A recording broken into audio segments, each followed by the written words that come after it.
Olá, nono ano, a gente vai continuar falando sobre as funções químicas e a gente hoje vai falar sobre os sais. Então, vamos lá. Quando a gente fala dos sais, tá? A gente está falando na definição de sais, tá? Muitos químicos vão estar definindo os sais como sendo substâncias iônicas, tá? Que são formadas por cátions diferentes, tá? Do H+, que a gente falou, tá? E íons que são diferentes da hidroxila, tá? Muitos sais apresentam como cátion um metal e como ânion um não metal, ok? E aí a gente tem aqui alguns exemplos, tá? O primeiro exemplo que a gente tem aí é o sódio, né, que é o cátion, junto com o cloro, que seria o ânion, tá? Aí aqui a gente tem o cloreto de sódio.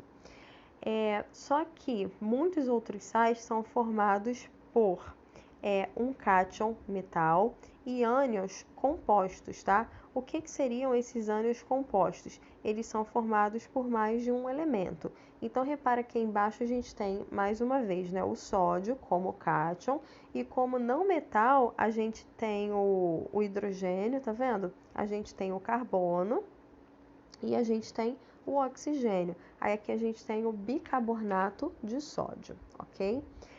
Quando a gente fala das propriedades dos sais, a gente sabe que, desculpa, os sais, eles são solúveis em água, tá?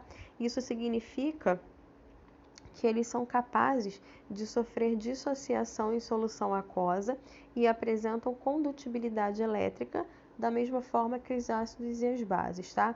Muitos sais, eles são venenosos, tá? Ou até corrosivos, mas alguns são ingeridos pelo ser humano de forma natural, porque eles estão dissociados na água potável ou na água contida nos alimentos, tá? As próprias plantas absorvem sais minerais do solo por meio das raízes, ok? E agora a gente vai falar um pouquinho sobre a questão da fórmula e o nome dos sais, tá? Então, a fórmula de um sal, ela apresenta duas partes. A primeira parte é formada por um cátion, como a gente já viu, e a segunda parte ela é formada por um ânion, tá? O nome do sal geralmente é formado obedecendo a seguinte regra. Vai ser o nome do ânion mais o nome do cátion, ok? E aí, mais uma vez lembrando, existem muitas regras, tá, para a formação dos nomes, mas a gente aqui está falando das regras gerais, tá? Então, vamos pensar da seguinte forma.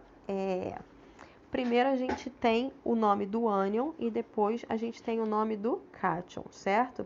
Então, aqui, ó, eu tenho o Na, certo?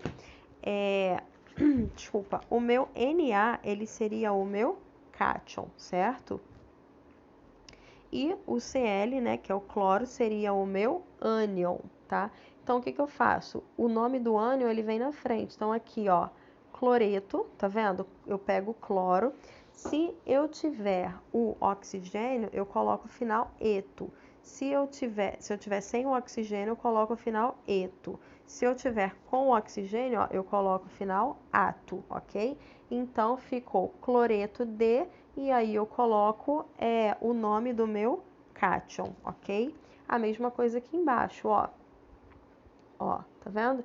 Eu tenho aqui, eu vou pegar aqui, ó, eu vou colocar carbonato de, e aí eu vou colocar o nome do meu cátion, que seria potássio, ok? E aí, para fechar, a importância dos sais, tá? Quando a gente fala da importância dos sais, a gente sabe, né, que eles são encontrados basicamente por toda parte, no mar, nos rios, lagos, no solo, nas fontes naturais e inclusive dentro dos seres vivos, tá? Em pequenas quantidades, eles são importantes para o funcionamento do organismo humano, na verdade, eles são essenciais, né? Quando a gente fala, por exemplo, do cloreto de sódio, ele é muito importante para a formação dos impulsos nervosos no cérebro e nos nervos, tá? O iodeto de potássio, quando misturado ao sal de cozinha, em pequenas quantidades, ele é necessário para o funcionamento do tireoide, tá? No caso dos ossos e dos dentes, eles têm na sua constituição o carbonato de cálcio, né, que oferece dureza e resistência. Então, ele é muito importante para a manutenção do nosso corpo. Agora, quando a gente fala da indústria, também é muito importante, por quê? Porque muitos dos produtos precisam dos sais, tá? O carbonato de sódio, por exemplo, é usado na fabricação de sabão, tá? A indústria do papel utiliza o sulfito ácido de cálcio para poder estar amolecendo a celulose, tá? E na produção do gesso e também do giz escolar, utiliza-se o sulfato de cálcio, tá? Então, a gente sabe que a importância dos sais ela é enorme, tanto para o nosso organismo quanto para a indústria, tá? A gente hoje para por aqui e na próxima aula a gente fala dos óxidos, ok? Beijo e até mais!